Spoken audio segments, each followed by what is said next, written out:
Film की starting में हम कुछ लड़कियों को देखते हैं जो ट्रिप के लिए अर्जेंटीना कंट्री साइड जा रही थी। कैरोल, लीनो, यास्मीन, मारिया, ये चारों कार में होती हैं और खूब एंजॉय कर रही होती हैं। रास्ते में वो एक जगह गाड़ी रोक लेती हैं। वहाँ पे वे एक दोस्त के बारे में बात करती हैं जो नहीं आई थी। मारिया बताती है कि वो चाहती थी कि वो उनके साथ आए, लेकिन उसके पेरेंट्स ने उसे यहाँ आने से मना कर दिया था। कैरोल अपने फ़ोन से अपनी सेल्फी लेती है और वो सभी रेस्ट करने के बाद कार में बैठकर आगे के लिए निकल जाते हैं। फिर वो एक पेट्रोल पंप पर रुकते हैं फ्यूल भरवाने के लिए। उसके बाद वो वहाँ से निकल जाते हैं। जब वो रास्ते में आगे जा रहे होते हैं तो कैरोल की नज़र एक लड़की पर पड़ती है जो कि जख्मी हालात में पड़ी हुई थी। यह देखकर वो गाड़ी रोकने को कहती है तो वह गाड़ी रोक देती है। उसके बाद वो उससे पूछती है कि क्या हुआ।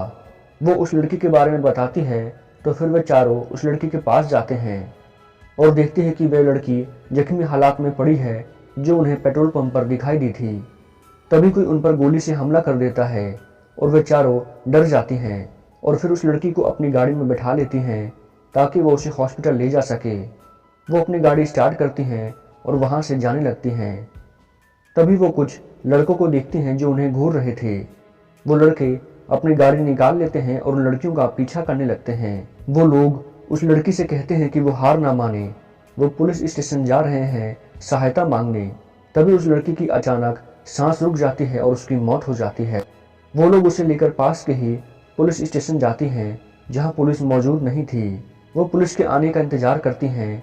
जब इंस्पेक्टर वहां आता है तो वो उसे सारी बात बताती हैं। वो कहता है कि वो चिंता ना करे, वो उनकी रिपोर्ट लिख लेगा।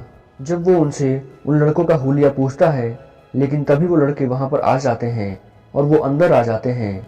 पुलिस उन्हें देखकर सैल्यूट करता है जैसे वो उन्हें जानता हो। वो लोग इंस्पेक्टर से कहते हैं कि वो शूटिंग करने गए थे और अचानक उस लड़की को गोली लग गई। उन्होंने ये जानबूझकर नहीं किया है, इसलिए वो उनकी रिपोर्ट ना लिखे। वो उन लड़कों से कहता है कि वो रिपोर्ट नहीं लिखेगा, पर वो उन लड़कियों को जाने दे और इन्हें कुछ भी ना करे। वो लोग बात मान लेते हैं और लड़कियों से कहते हैं कि वो वहाँ से चली जाए। वो लड़कियाँ डर के मारे कार में बैठती हैं और वहाँ से जाने लगती हैं, लेकिन तभी वो लड़के वापस आ जाते हैं और उन पर गन तान देते हैं और गाड़ी रोकने को कहते हैं तो मजबूरन गाड़ी रोक देते हैं। तभी कैरोल अपनी माँ को हेल्प का मैसेज भेज देती है।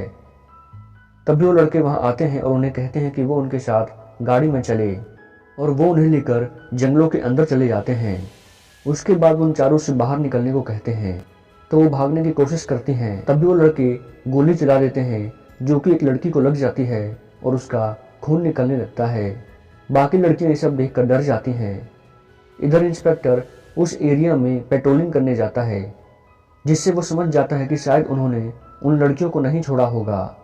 इधर ये सभी लड़के उन लड़कियों को अपने अड्डे पर लेकर जाते हैं जो कि जंगल में था और वहाँ कोई भी नहीं आता जाता था। वो जख्मी लड़की को पेड़ से बांध देते हैं और उन तीनों लड़कियों को वहीं पर बैठने के लिए कहते हैं।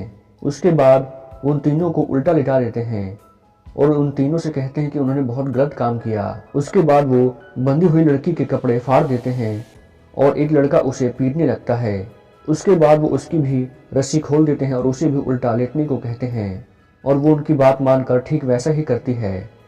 फिर एक बंदा उस लड़की के पास जाता है और उसका रेप करता है, जिससे उस लड़की को बहुत ज़्यादा दर्द होता है। इधर दूसरा बंदा दूसरी लड़की के पास जाता है और उसके कपड़े निकाल देता है। उसके बाद वो जबरदस्ती उसका शोषण करता है।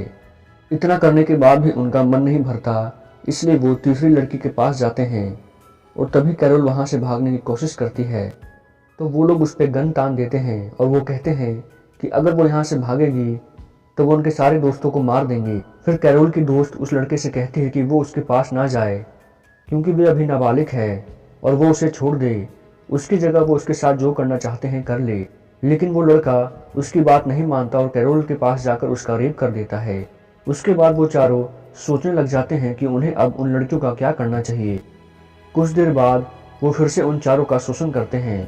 उसके बाद कैरोल की माँ का पुलिस को फ़ोन आता है। वह कहती है कि उसकी बेटी ने उसे हेल्प के लिए मैसेज किया था और वो खतरे में है।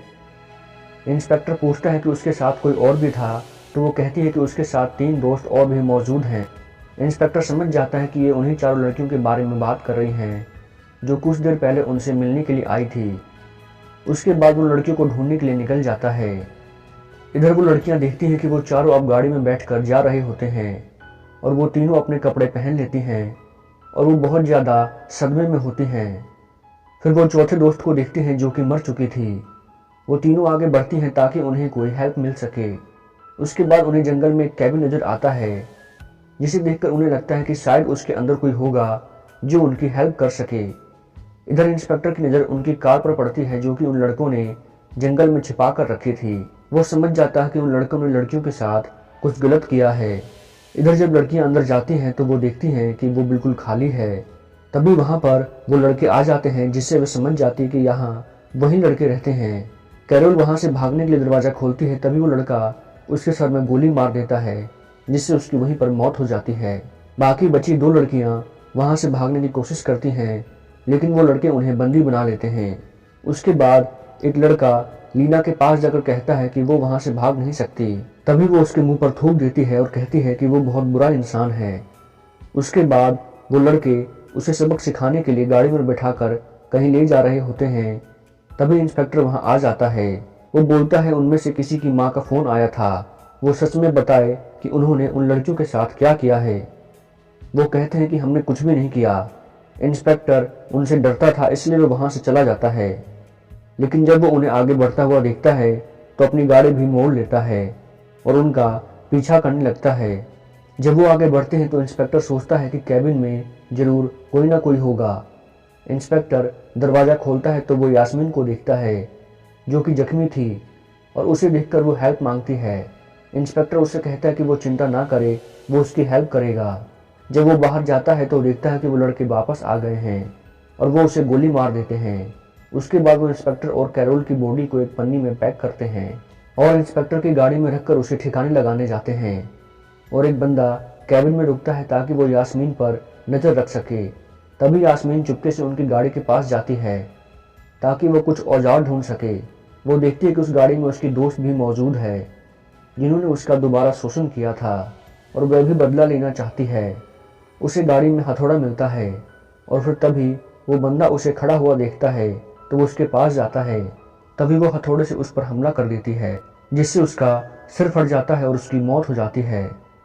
उसके बाद वो अपने दोस्त से कहती है कि वो भी एक औजार उठा ले ताकि वो उनसे बदला ले सके। उन्हें कुछ वायर और औजार मिलते हैं जिससे वो वहां पर ट्रैप लगा देती है ताकि उन्हें सजा मिल सके। उसके बाद वो वहां से बाहर निकलने के लिए रास्ता ढूंढती है। तभी एक लड़का उन्हें जंगल में दिखता है जो कैरोल की लाश को गाड़ने के लिए गड्ढा खोद रहा था। वो उस लड़के को मारती है और चैन से उसका गला दबा देती है और उसका गला कट जाता है और वो वहीं पर मर जाता है। उसके बाद वो उसे उसी गड्ढे में गाड़ देती है जो वो गड्ढा खोद रहा था। तभी तीसरा बंदा वहां पर आ जाता है और उन पर गोली चलाने लगता है जिससे यास्मीन वहीं पर शॉटगन लेके छुप जाती है। वो दूसरी लड़की के सिर पर बंदूक तान देता है।